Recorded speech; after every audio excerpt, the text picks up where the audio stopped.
Galera, vocês precisam muito aqui nos comentários que eu faço um vídeo hiper mega legal, que vocês viram aí no título.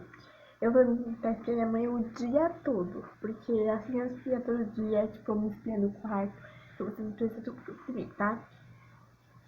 Perguntando se eu sou, tipo, o que tu tá fazendo na minha casa? Tipo, eu não tô fazendo nada. Eu sou o que é um pijama, tipo, uma roupa bem seco.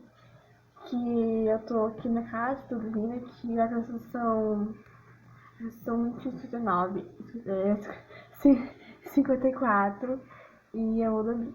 Eu vou só dentro e dormir. Beijo, até amanhã, gente. Amanhã, gente. Bom. Tchau.